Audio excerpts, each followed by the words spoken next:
Right. Proverbs 20 verse 4 says, "The lazy man will not plow because of winter.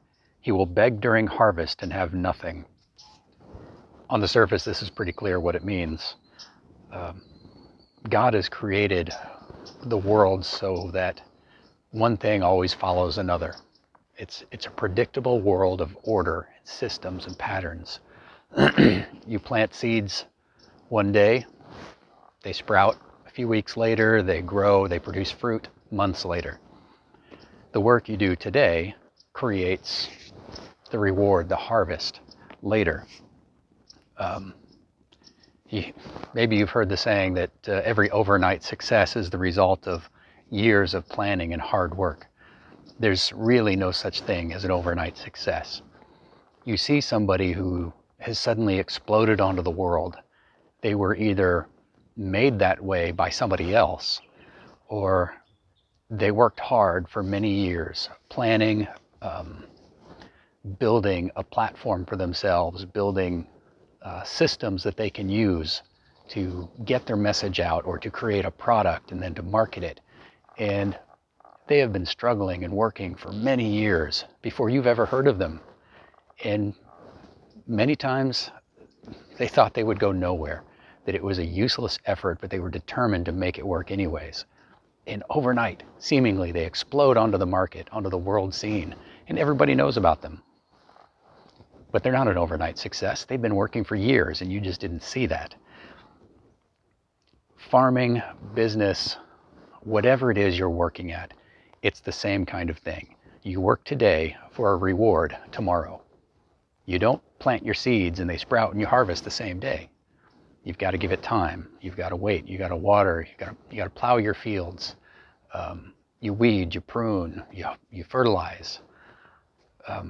Everything's got to work together, and that takes a lot of planning. It takes a lot of patience, and it takes faith in the system that God has created.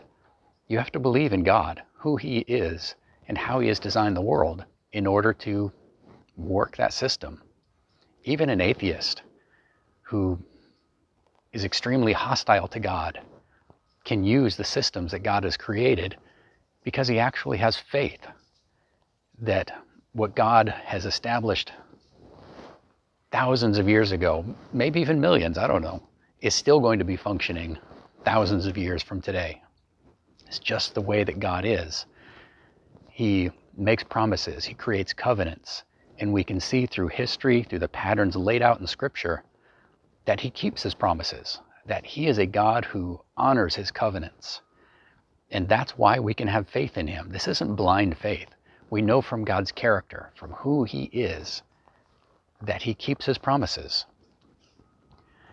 And this is the spiritual application of this same principle of plowing your fields in winter or before you actually need to plant. You've got to plan ahead years to get a good harvest. Let me read to you from Luke. This is Luke 14,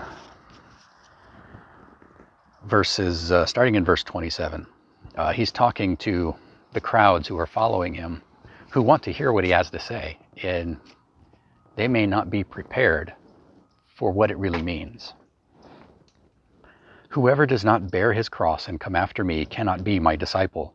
For which of you, intending to build a tower, does not sit down first and count the cost, whether he has enough to finish it? Lest, after he has laid the foundation and is not able to finish, all who see it begin to mock him, saying, 'This man began to build and was not able to finish.' Or what king, going to make war against another king, does not sit down first and consider whether he is able with 10,000 to meet who comes against him with 20,000? Or else, while the other is still a great way off, he sends a delegation and asks conditions of peace. So likewise, whoever of you does not forsake all that he has cannot be my disciple." This really is talking about the same principle. If you want the rewards that God has promised to His disciples, if you want to be one of those disciples, you want those crowns that He has promised after the resurrection, then you've got to pay for them today. You've got to do the hard work now with no expectation of reward in this life. God has made promises to His people as a whole, but very few promises to individuals. You have no guarantees that you will find success in this world if you keep the commandments or if you follow Yeshua faithfully. If you can preach the gospel, you can work miracles, you can be kind to the poor, you can love your neighbor all your life. There's no guarantee that you're going to see any tangible reward in this life. You will find spiritual reward and you'll find peace. You find peace with yourself and with God, with your community. But the real rewards for serving God, for following Yeshua, for living your life as he lived his, are not necessarily in this world. They're in the world to come. But how do we know that? We know that because of who God is. He's a God of order. He's a God of covenants. He keeps his promises. He has said it, so we can know it's sure. Because when we plow our fields and we plant our seeds, things grow, things produce fruit. That's how we can know there are rewards in the afterlife. This is Jay Carper from American Torah. Be blessed.